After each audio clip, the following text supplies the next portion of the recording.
about is, I think last week, myself and some other students from the Uniondale High School were invited to take part in an episode of Diverse Long Island, which is a TV program on News 12. So the two major topics we talked about were segregation on Long Island and fashion in minority communities. So if you feel interested to watch it, it's on November 22nd. And we just discussed some of our issues, how some of us feel about it. Some of us said we liked sagging, some of us didn't. And we all agreed that there's a lot of segregation on Long Island and we need to have an initiative to change that. Another thing I have is I have made a personal initiative for myself. Since I'm the student board member of the entire school district, I wanted to make sure that I visit every single school in the district. So that's what I'm working on right now. And yesterday I was supposed to have gone to Walnut Street, but I had to reschedule because they had the student council, they didn't meet that day. But I did meet with Smith Street and it was very good. I learned a lot about what they had to say. And I also taught them a couple of things on how they can team build and have. We had a professional development day on election day. The teachers came in for professional development, and I attended about 5 sessions. And I want to report that it was an excellent day, and the feedback from the teachers was the same. Everybody thought it was outstanding. Many of the presentations were made by the administrators. On a variety of topics that were very, very important. And Ms. Taylor is the one who set up the whole day, and she did an outstanding job. Everybody benefited that day. And as Mr. Georges knows, we really can't say we haven't done anything to address the overcrowding. We have been seeking funding to address our overcrowding. The board, Dr. Lloyd, and a number of efforts have been made to seek funding that would help us with the overcrowding. It is not fair to say that nothing has been done, because that's not true. And last night I saw a program on Channel 13, and it was about the Latino population in the United States. And this program pointed out that 20, 30 years ago, the Latino population was about 2%, and through exponential growth, it is currently the largest minority in the United States. And here in Uniondale, we make every effort to meet the needs of our Latino students. And our initiative of having the students graduate being fully bilingual in English and Spanish will certainly give our students a distinct advantage as they go on into the greater global world. And I'm coming here to say publicly that I wanted to address a situation in my daughter's school. You know, I spoke about it before, but at Turtle. And you know, she's a student who has an IEP. She's a student with a disability, and you know she has narcolepsy. But there were some issues going on in the building, and I brought them to the building administrator's attention, and I always try to follow protocol. I brought it to the building administrator's attention. And I think he wanted to have a meeting. We had a meeting. I think he was agitated at the fact that I requested the meeting. Ms. Taylor was at the meeting. I'm so glad that Ms. Taylor was at the meeting, because if Ms. Taylor wasn't at the meeting, it could have went any kind of way, and she tried to facilitate a meeting. But in that meeting, I'm insulted because I have an administrator who tells me immediately as we walk in there, I shouldn't be meeting with Mrs. Wiley because it seems to be a problem. And I have an issue with that being personal, that every single time we seem to meet, there seems to be a problem with Mrs. Wiley and myself. This is in front of myself and a director and Ms. Taylor, my husband, and a teacher. Now, the issues that I brought up, and every issue, Dr. Lloyd, you know, every issue that I brought up in the past, he said they were so, and he addressed each and every one of them. I'm not going to ever get up and speak. I tell my kids, speak about what you know. This is what I know. This is what I experienced. He said he addressed each issue. But after addressing each issue, I told him my daughter's issue, health condition, isn't going away. He asked me for a doctor's note. And first, let me tell you, in the meeting, he was rude. He's walking around in the meeting and so forth and so on. He was belligerent and mimicked the behavior of those 14-year-old girls that are in his building. He acted like an adolescent girl, carrying on. So when I complain and say that one of your teachers is bullying somebody and harassing somebody, that's the same thing I just saw in that meeting. Yeah, Mrs. Furthermore, I Wiley. promised a letter. I told him I would get a doctor's note. If the appointment was on Tuesday, I was clear about everything. Her health issue isn't going away. I told you we had a doctor's appointment Tuesday. I don't have to share everything with you, but I'm pretty transparent. The entire staff knows that. You can't call me at 8 o'clock the next day after the holiday. Where's the letter? You know the doctor's gonna write it, right? It's the same thing as last year, nothing went away. It was about her lateness, and you're getting upset about her lateness. She's passing the class. The reason why it's on her IEP saying that she has narcolepsy and she'll be late, I don't need you to harass me for a letter. When we left that meeting, we said that there would be a letter. Can't call me the next day because the doctor has to generate the letter. Where's the letter? Where's the letter? Can't call the house, call my husband harassing us about a letter for her lateness. We said we'd take care of it. I didn't know that, and I'm just gonna move forward.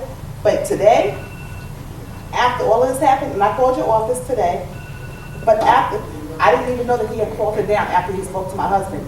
And you're gonna question her about her disability Mrs. Wiley, and ask furthermore and ask for what's can I gonna just happen interrupt to you you for as 2 an seconds, adult. please? I think your concerns are extremely important. I don't think this is the venue to discuss them. I asked Mrs. Taylor to go down, and I know she did a great job with you facilitating that, okay? Regarding talking about another personnel issue and an administrator, that'll be between myself, Mrs. Taylor, You know what? and the person you're speaking about. It's so fresh, let me tell you, it's so fresh with me. I picked you up at 5 o'clock today. I didn't even know that he pulled her into the office and had her escorted by security to call her in there and ask her, why are you late? Now, you don't ask somebody about their disability. This is factual. The same time, and you know he said he wasn't gonna do that anymore. He's the same man who had, if you remember, some lunch lady poked my daughter and he told me, well, she could get poked out on the street. Then what? Right? So he doesn't understand. What I'm asking you to do is perhaps have a workshop, talk about invisible disabilities with her, and tell him, I don't need you to question my daughter about what's going to happen to you when you get older, when you have a job, if you're late, if you have narcolepsy, you might be late. But I don't need, and I'm saying this because I found this out after 5 o'clock today. I knew I was coming anyway, but I don't need to have an extra stressor for a child who might have anxiety and is aware of what her limitations might be, and I don't think she'll have any limitations. But I don't need you to bring that to after you spoke to us and we told you it was taken care of. I don't need you to question her. I don't need you to ask her, what do you do in the morning? Why are you late every day? And I have a list of them, but this is so fresh.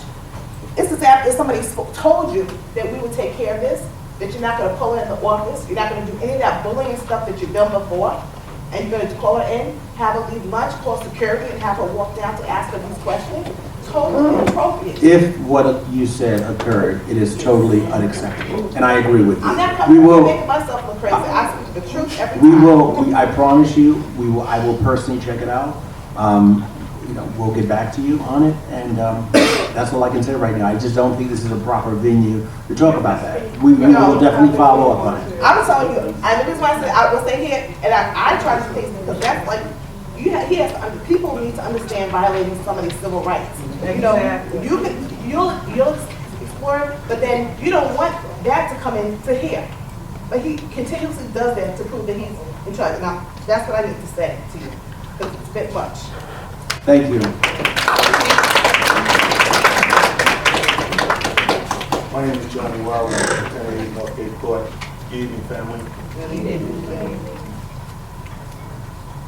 This is sad, and I can understand the chiefs when he's speaking, saying this is not the form. But I disagree, because after hearing the president talk about, he was just at a conference, and it was about rallying the community for a child. I am standing today not to talk about anything, but I'm standing to rally my family here. I have a child with narcolepsy, with cataplexy.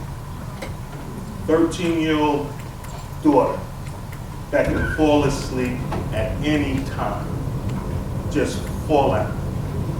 And it's important to have the chief the principal on board with the plan in order for a plan to work. So I'm imploring y'all, coming to y'all, saying, help me to let Turtle Hook understand that I have a daughter with narcolepsy and she could fall asleep anytime. After that's being said, after all that's being said, we have differences. All of us have differences. But once again, the one thing we do have in common, or we should have in common, is the student. And right now, family, we have a student that I'm trying not to get depressed. You have a student that she's smart, she's witty, her name is Lovely, and she's lovely. But to have a principal tell her that you're going to start being penalized from being late because of your narcolepsy, first of all, that brings anxiety. So when I go back home, and in the morning time, I have to deal with someone who know they're going to be late with anxiety now. Now that's how I have to send her to school tomorrow. Now I spoke to Dr. Humphrey today before 12 o'clock and said, I don't think that's a good idea to tell that to my daughter. But we should put our egos aside. We should all put our egos aside when it comes to the student. And he refused to put his ego to the side. So when you refuse to put the ego to the side, I have to come to my family. I have to.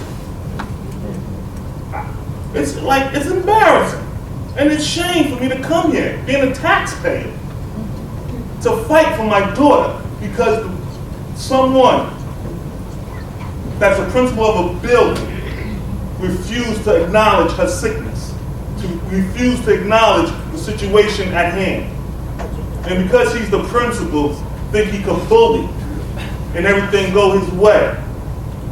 That's his school, but the student comes first. And family, if I can have your help to do whatever, to rally, that Turtle Hook know that you have a person in there with narcolepsy. That's all I'm asking. That's all I'm asking. And in return, I would fight for all good causes. But right now, I'm standing here asking for help. I'm standing here humbly asking for help. We got you. Thank you, family.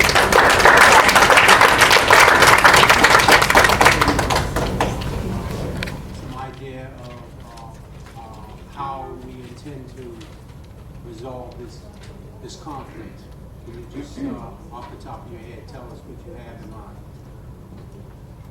I know that Mrs. Tiller met with, first of all, this is a personnel issue, that's number one. I feel I'm awkward talking about a particular student and any kind of disability, that's number one.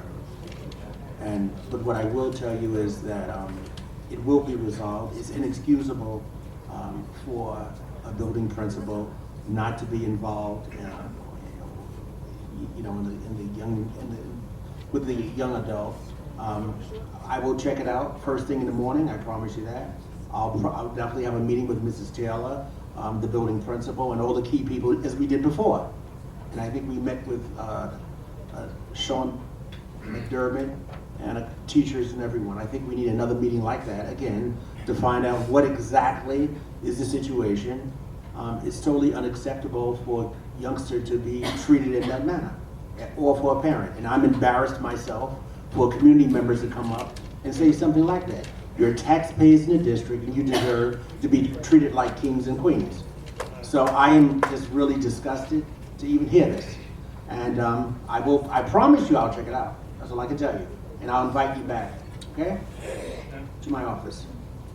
Yes, sir. If you happen to see or contact student 16, please inform him or her that they actually earned the respectable final grade of 71 and not the 66 that was assigned to them. That's not fair. Science class, in a class of 13 students qualified for the subsidy and were enrolled in the support work program. Of the 13 enrolled, 8 were claimed to have passed. Of this 8, 4 passed the course outright, achieving grades better than 65, but were still awarded bonus points. Is this really necessary? Of the remaining 4, all actually failed the course, but were advanced to passing grades as a result of the special bonus. Keep in mind that the other 5 did not benefit from the support program and failed the course. Social studies, the last class. 6 students qualified for the subsidy.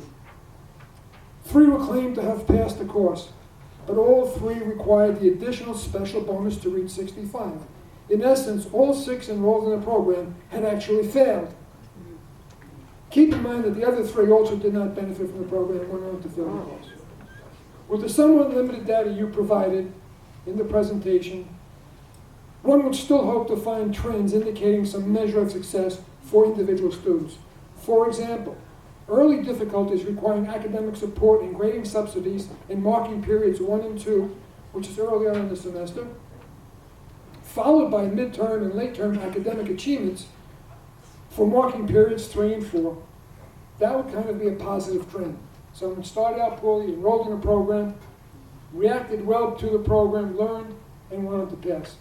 To me, a trend such as this would be a reasonable indication that the program is having a positive impact on the student academic performance. However, this is not the case.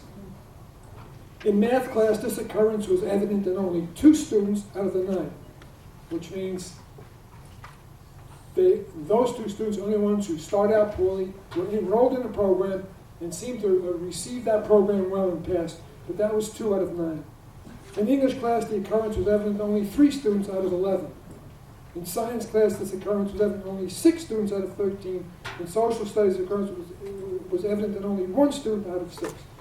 The Board of Trustees needs to recall and review this policy not only for the subsidized grading component and the special bonus enhancement, which I'm calling to everyone's attention, but equally is the calling into question the effectiveness of the academic student support program as it now being implemented. Mr. Incarnato? Yes, sir. I appreciate, you always do your due diligence, and I appreciate that. Okay, what we need to do for time-wise is let Mrs. Taylor respond. Thank you very much, Mr. Incarnato. The one thing I will say is that there's no such thing as an additional bonus for students. And I'd be happy to sit with you, Mr. Incarnato, and go over that information. The only thing that we do is students who are failing for 2 quarters, and I want to remind us all that it used to be 3 quarters where students received a 55 if they failed. It is now 2 quarters, because we do want to make sure that students understand that they also have to put some of the work in order to pass. However, there's no such thing as a bonus. In addition to that, I know I don't want to take up any more time here, I'd love to ask Mr. Incarnato or anyone who's here this evening who would like to be on that committee to please join us. What we're doing is that we're looking for ways to help our students be successful.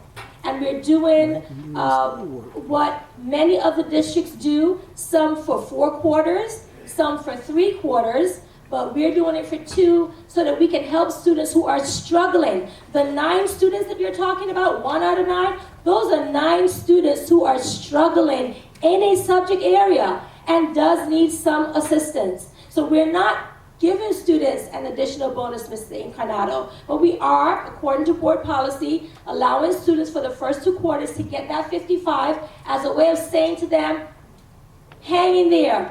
Because if they got that 10, they would be thinking, there's no need to continue, there's no need to go on. So I would be happy to sit with you. I would be happy to sit with anyone else. I would invite you actually to please join us on that committee along with our student board member, our teachers and administrators who are part of that as a way of trying to assist our students and for parents to encourage students to come to those AIS after school programs, to attend regularly, because maybe the 2 out of 9 are those 2 who attended regularly. We have a lot of options for our children here.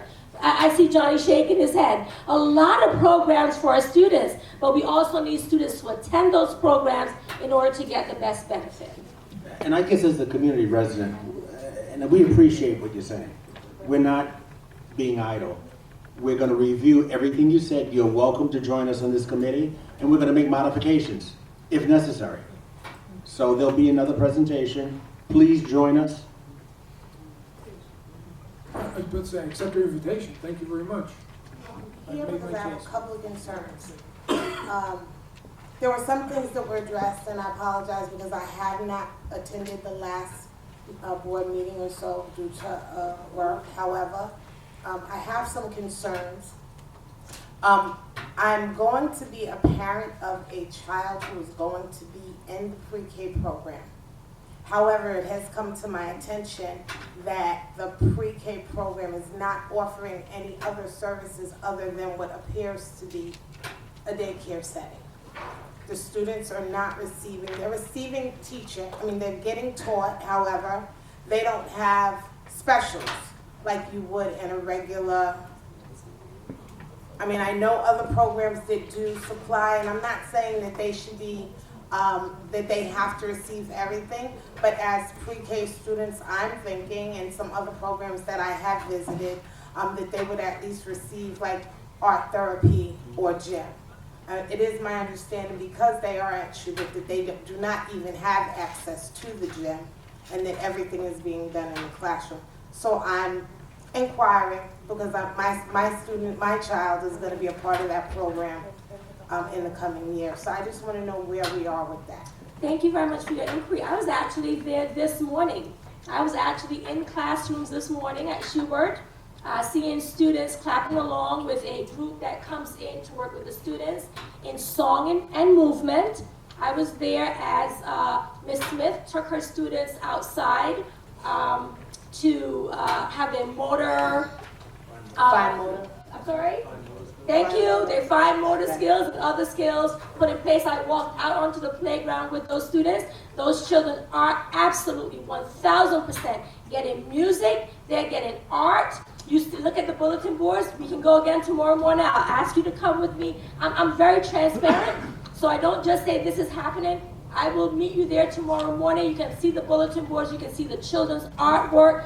And actually, there was a very small newsletter that went out, but another one will be going out that shows the work that the children are doing in their centers. Students have options to either have movement, to have a brain game, to be on the computer. They were building this morning. So 1,000%, these are things that I saw this morning, and we won't be able to put it together. Let's meet tomorrow morning at 8 o'clock. Ms. Myers, we can walk through together, and you will see what type of education your child will be getting at that pre-K program. Excellent. My other concern is this as well. Are we on for tomorrow morning? Unfortunately, no, because I have to be at work. Okay. But Well, I give will me a go call, to the don't building tell me again. I'm when. just going based on some Yeah, concerns. no, I that were brought understand, to me, absolutely. So I'm the voice, I absolutely Okay. understand, but let me know when you can and we'll walk together. definitely. Okay. I have another question. My other concern is where are we with the facilities that's supposed to be completed at Lawrence Road, girls' gym, as well as whether or not the facilities here were completed. I know my son has been down in the basement. I assume that they have been because they were out in the trailer before, so I'm assuming that they're done, but I'm checking. And I appreciate you bringing that to everyone's attention. First of all, I really will get involved with the hiring of staff, especially teachers, that's what I'm speaking about. Okay, you can clap, yes. But you know what? I specifically called you during the summer to offer you a position, like 2 or 3 times. Yes, and I know Ms. Dixon contacted you also. Yes. But we can talk afterwards. That's number 1. Number 2, where are we with the locker rooms in the high school? That's all completed. I'm gonna have Mr. LeBaire speak about Lawrence Road. Yes, Mr. LeBaire, where are you at? Lawrence Road Middle School, please, sir. All done. It's all done? Yeah, everything. Okay, that's completed as well. I'm just following through. My child is not at Lawrence Road anymore, but the whole district and all the children are important to me. Yeah. Because I do work with them on a regular basis, either through tutoring, or I meet with them because we have a basketball program. So I do get to see the kids. I do get to hear their concerns from them. So I'm just trying to make sure that everything is done. My other concern, and I will not be before you anymore, is my concern for security. Okay? I understand, based on my understanding, we have hired people. The people that we hired are part-time. Okay? We have a few people that we had permanent positions for as of last year. However, because of the increase in the population and because of some of the things that are going on where the cameras can't see, I think maybe some of the people, especially people that live in our community, and we, might be considered for positions that are more permanent because they have more of a bond with the children that are here, and they are really involved with them both in the school as well as out. And I know that some security staff has been put on part-time, and I know that they've been here and they interact with the children.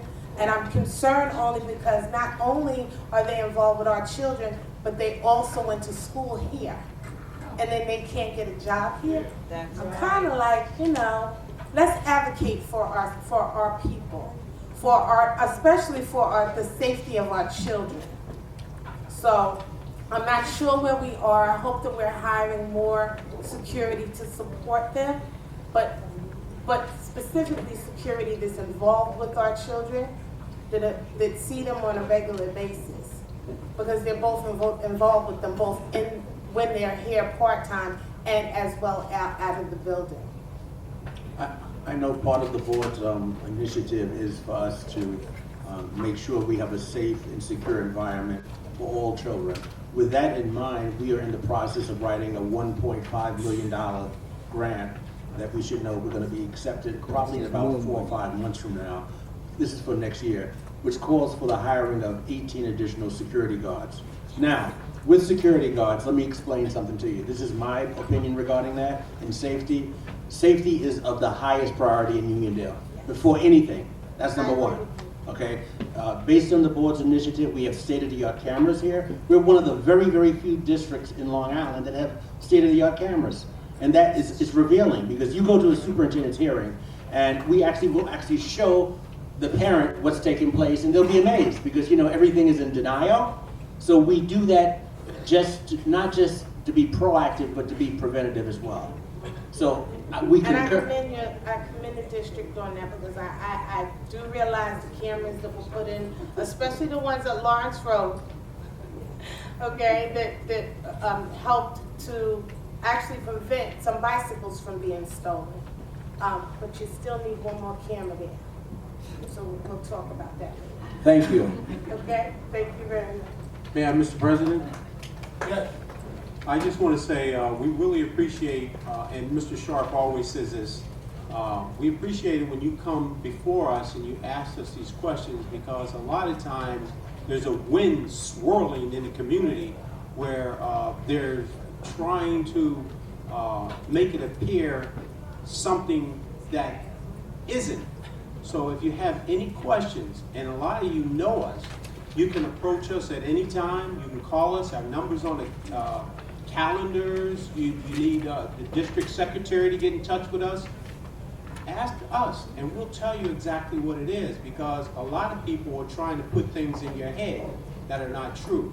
Mr. Sharpe and I, when they start talking about how the Northern Parkway facilities were dilapidated in the basement, we had to actually get together with people and walk them through there. And after they did a walkthrough, they were amazed at how we utilize the space that we don't have over there, but we utilize that space. And we also have that room sparkling clean.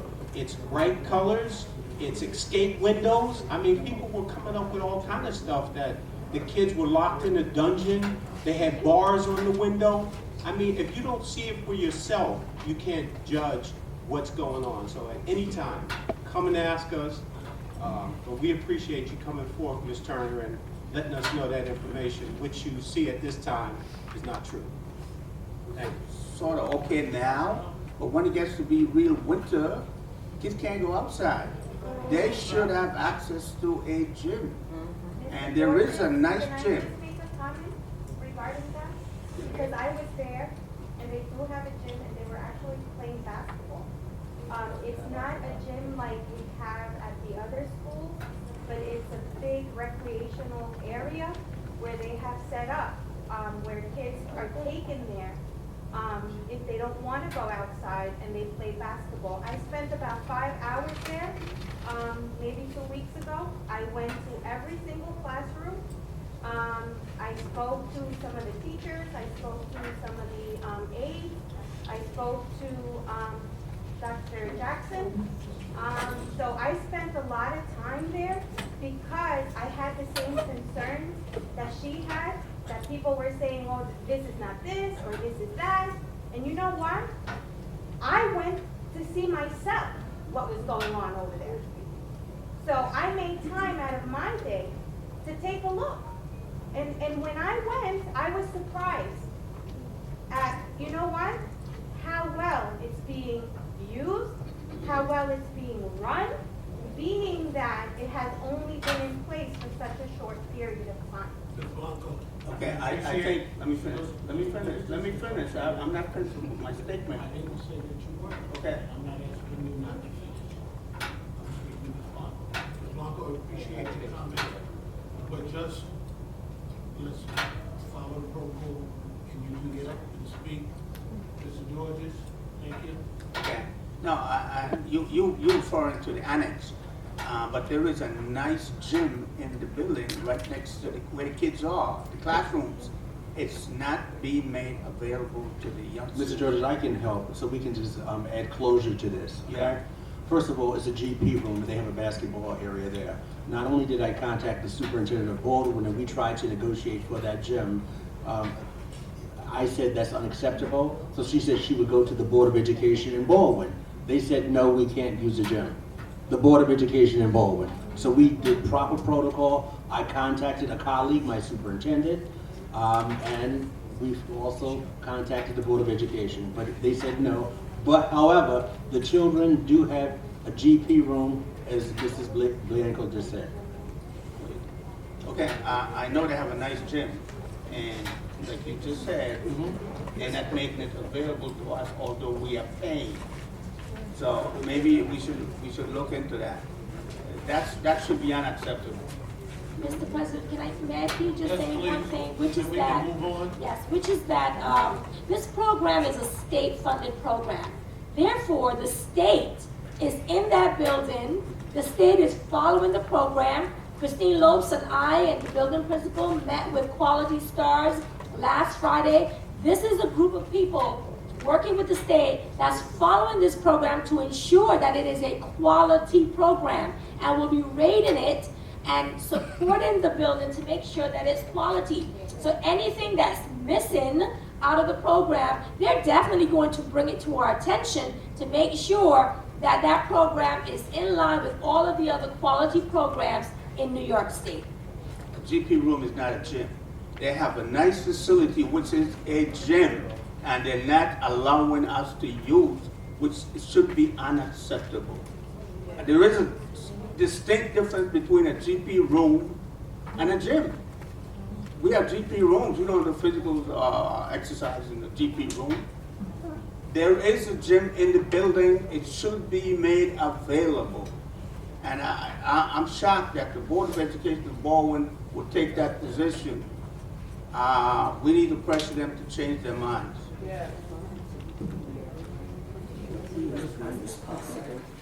It's been brought to my attention, and I felt it necessary to read just a portion of a letter that I'm sure, if the board has not been aware, it will be aware quite soon.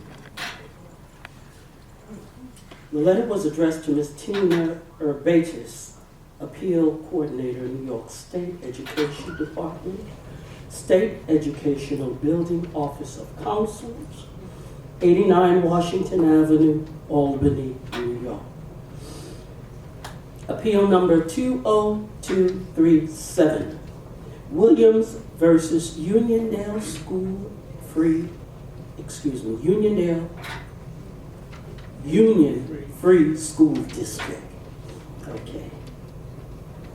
I'm not going to read the whole thing. I just want to read a portion that I'm sure this is not just the first occurrence.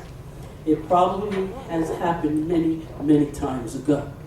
For those who know me, you know that I will say what I have to say.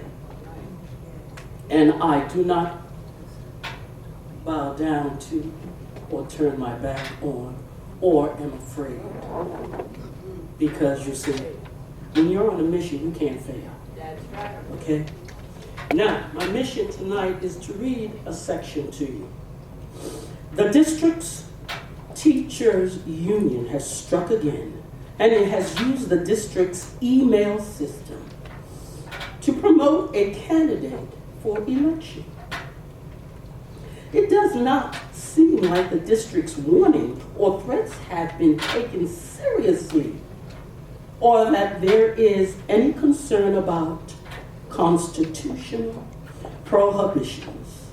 It is time for the commissioner to act to prevent further use of district resources for partisan activities.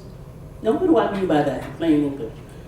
It means that I'm using the resources, the money of Uniondale to take care of some business election of a person that I want to see get into office, but I'm not paying for it. I'm having Uniondale residents pay for it. This partisan activity during district resources has got to stop, and the district needs to be punished for permitting the district teachers union to get away with the use of district facilities to promote candidates for elective office now for the third time. 2006, May 2015, and October/November 2015. I had to bring this to your attention because you see, as my brother and I'm sorry to point to you, but you said, I bring it to the family. Okay, so I'm bringing it to the family. I'm bringing it to the family because according to the letter, there are 2 or 3 exhibits, in other words, pictures of the emails sent. Okay? And I'm bringing it to you because, you see, we as a people, we cannot get what we deserve if we don't stand and demand. That's right, yeah. Dr. Martin Luther King said, if you stand tall, a man can't walk on your back. So we have got to stand and stop this nonsense right now. And if I may just tangent off, and this will be very short.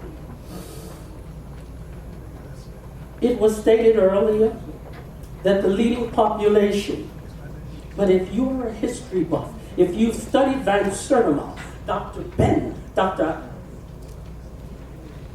Clark, Regents Adelaide Sanford, Amos Wilson, Professor Amos Wilson, you'll know one thing. We are not diminishing. It's just that some people do not want to at this time recognize their history or who they are. So we stand tall and we know ourselves because it says, know thyself. If you know yourself and you know your history, our history is world history. We are the beginning, and we will be at the end. So family, I bring it to you. Resources, we need to make sure that all of us can share in the wealth. And with that, I said I had just one thing, but this is just a little tidbit. In regards to the 2 months ago, about 2 months ago, Mrs., I keep messing the lady's name up. I want to say Barbara Ford, but she's not Barbara Ford, is she? PTA Council President. Oh, it's Barbara Ford, okay. Oh, I messed her with Betty Ford. Okay, I know those Fords were there, though. She came and she asked permission or your blessing for the students, AP students, to be allowed to go on a trip. It was stated that the children would be taking this trip, paying for it on their own. But during the course of the week, here's the bag. Oh, I came across a newspaper that stated that Uniondale is revitalizing the foreign or international travel for children since 2000. Yeah, 2000. It hasn't been instituted since 2000. But it's being brought up. My question, Dr. Lloyd, is if the children are paying for their expenses and their chaperone, I understand, will be staff members. Who is paying for the staff members? And why are the funds being given to the staff members to accompany the children? I thought the children were going with their parents on their own time. That's one question. Second question is, why was it or is it necessary to contact the insurance, school insurance company about the children leaving? If children are leaving on their own accord, on their recess time, spring recess time, with their parents, then why would they need to be basically tracked down by an insurance company? What's the connection?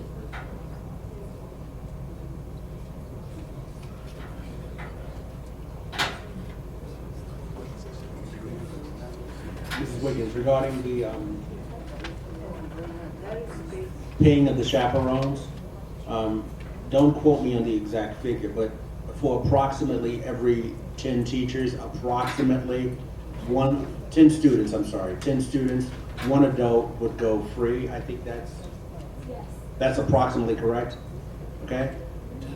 It's a 10-to-1 ratio. Okay, so 10 children, whatever they're charged, plus a little bit more, will pay for the teacher to go along.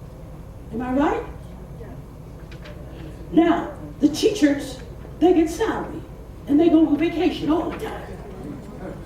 The children, they're struggling, and mama's paying the bills for everything.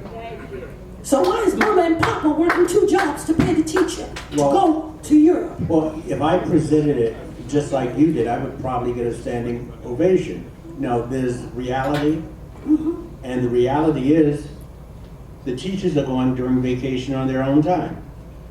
That's the reality.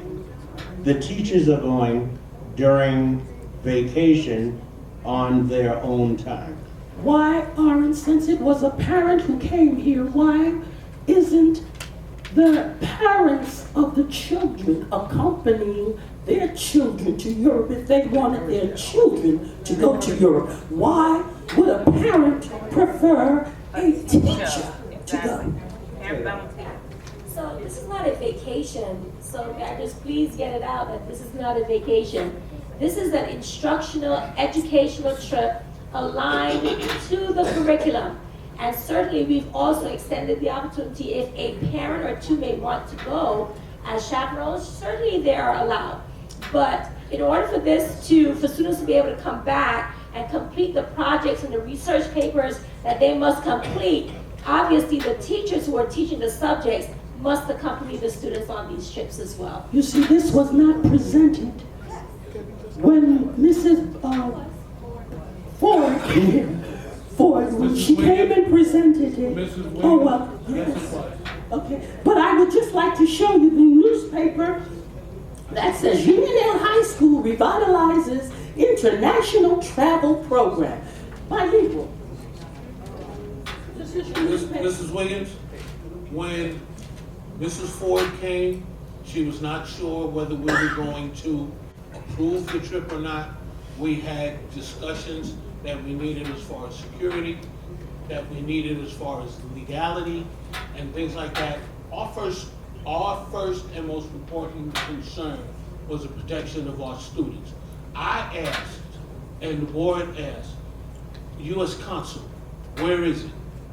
How close can we be if something happens? Can we be protected? These were questions that we didn't have answers to. Once we got the answers, we approved the trip. Okay, Now, well, that being said, as Dr. Lloyd said, this is a trip that's being done not during school instruction time. And every parent can't take a week off to go away, just as you know.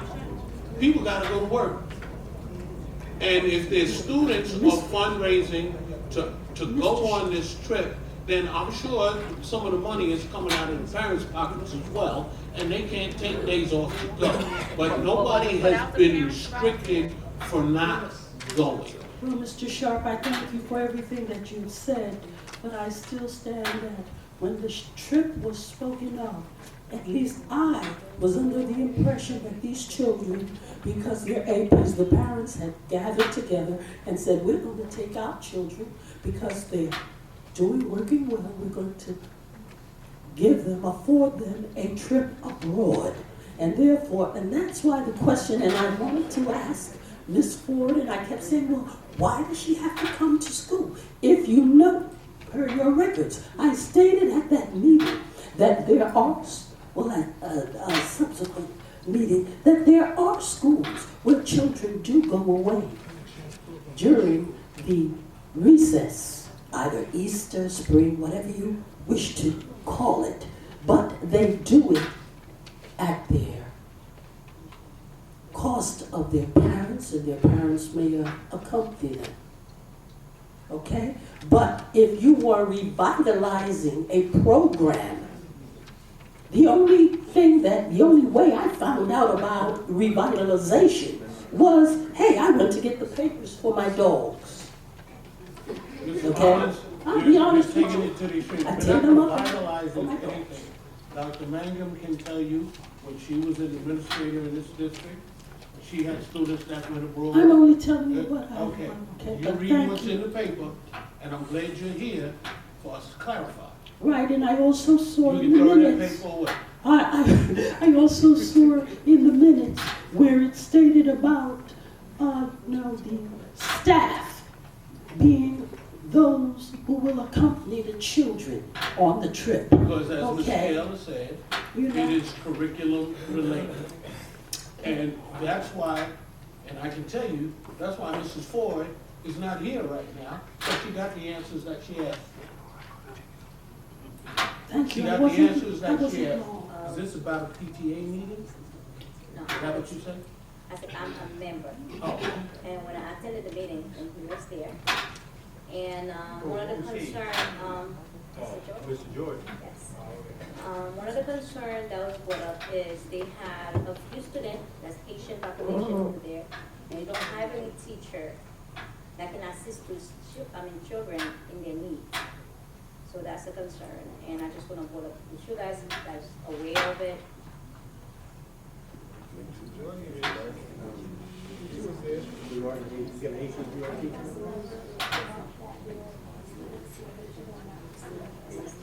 This is the first time we're hearing that, but we will check into it. They don't have anybody Haitian spoken, Creole spoken that can assist those children in meeting their needs. They have no idea. They come from another country. They don't know what's spoken. They don't understand how to translate one thing to another. Sometimes they might fail the class not because they don't understand. They don't understand the language. They have a language barrier. What can you guys do to help these children? Okay, can I add to that? Because I was at that PTA meeting, And that concern was raised, and the indication was that they had students at Lawrence Road who speak just Haitian Creole, and they're not given any instruction that they could understand. That you don't have. No, they're just in the classroom. If the students are coming from Haiti and do not speak the English language, those students will be placed in an ESL classroom. But how they communicate with any teachers or anybody if they can speak their language? I can't communicate with you if I don't understand what you're So saying. I don't know, I don't have So a list. ESL does not have this surely don't have at least one person that actually, just like a Latino, everything translates from English to Spanish, right? I can communicate to you even if it's ESL, what ESL means to me when I don't know anything about ESL. Go ahead, talk about it. So it doesn't matter there's an ESL. I came into this country, I didn't know anything. I was in ESL. I have no idea what ESL is. You just tell me A in English is A is this. I have to learn my way. So I'm here to speak to this children. That's one thing. Two. Okay, I'm sorry, just cut you off. I think the problem is that you don't have anyone speak, any teacher Exactly. who speak Haitian Creole. In that entire school. No. That's right. Alright. Second question I have is every time I walk to the school, because I'm involved in there, and they always have a shortage of teachers there. There always is substitute teachers. And you guys please do something, because my kid is there to learn. Now, go in the classroom, there's nobody there. I'm a taxpayer in this district. And I think all you guys want that to the children. They need to have a teacher in the classroom. Thank you.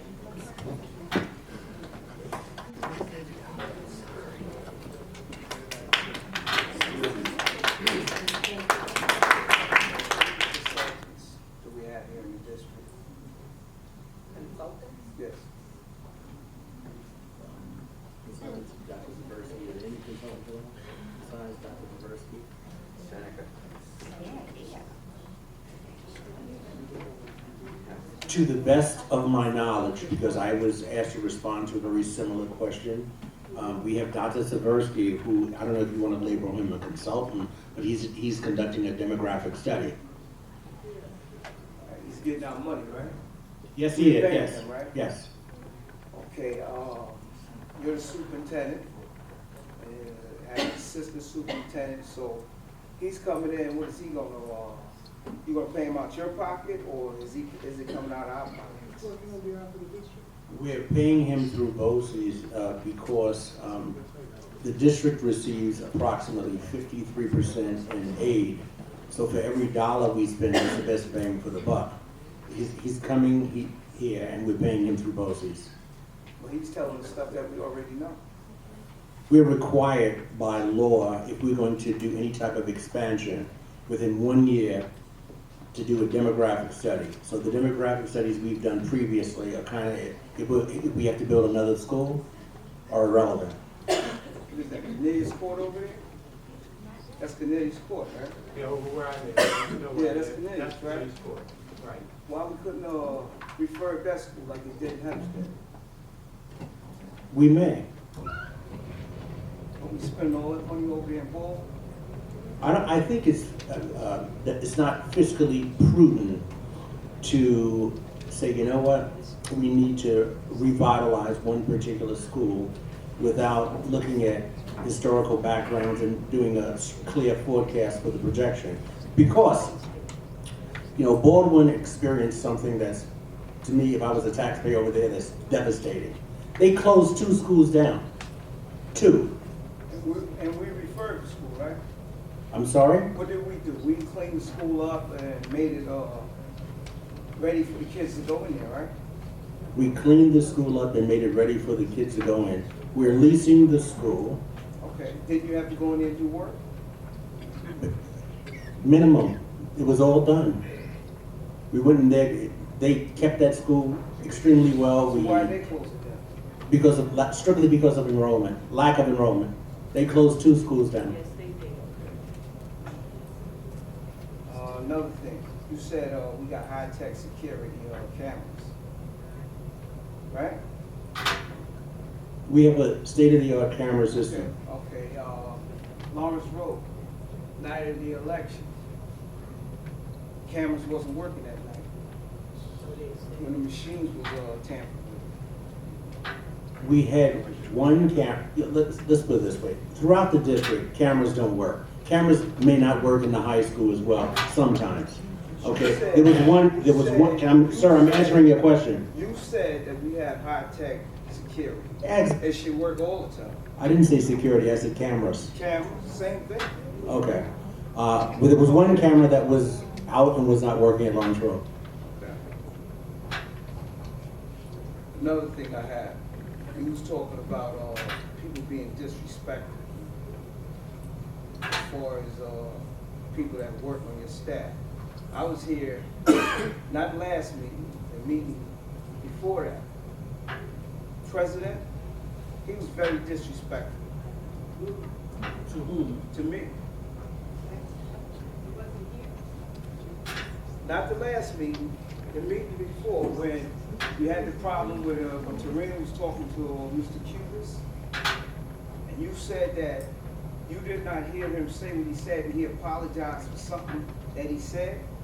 You said you didn't hear him say what he said to the lady about she was racist or something. How was that disrespectful? Excuse me? How was that disrespectful? No, I'm talking about you.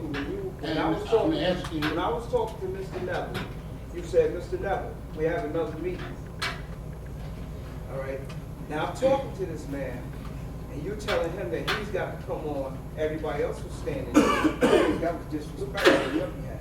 Listen, a couple of I'm things. talking to him right now. That's disrespectful.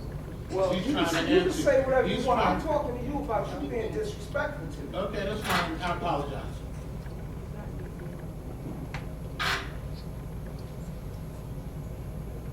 You know something, man? People are something else.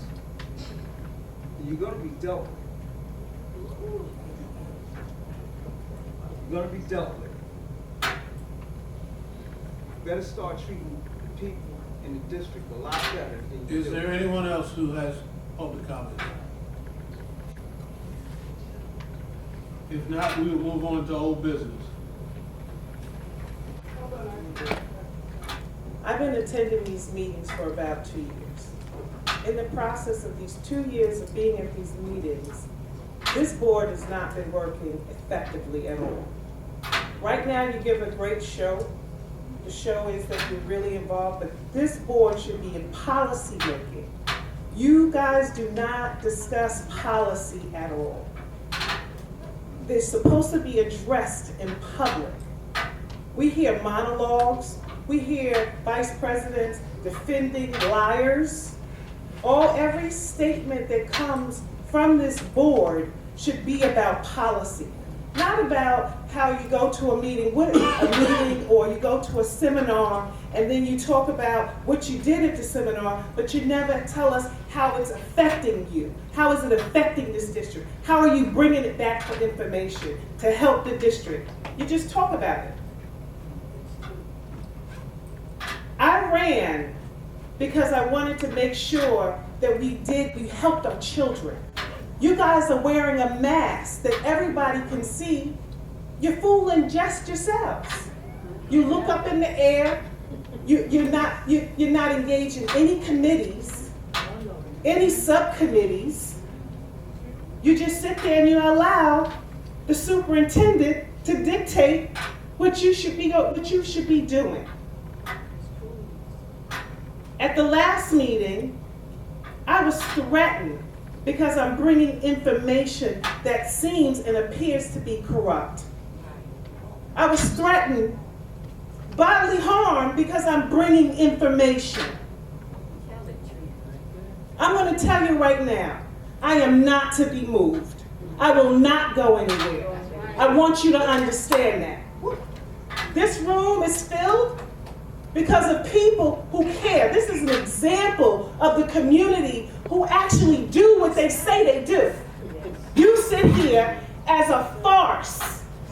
A farce. The only people I ever hear say any comments is Mr. Georges. Tonight I was surprised about Mr. Mott because he actually said something.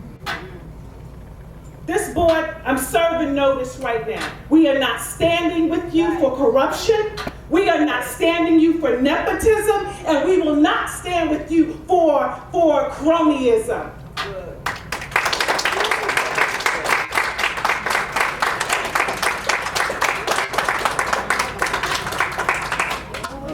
Thank you. We will move on to old business.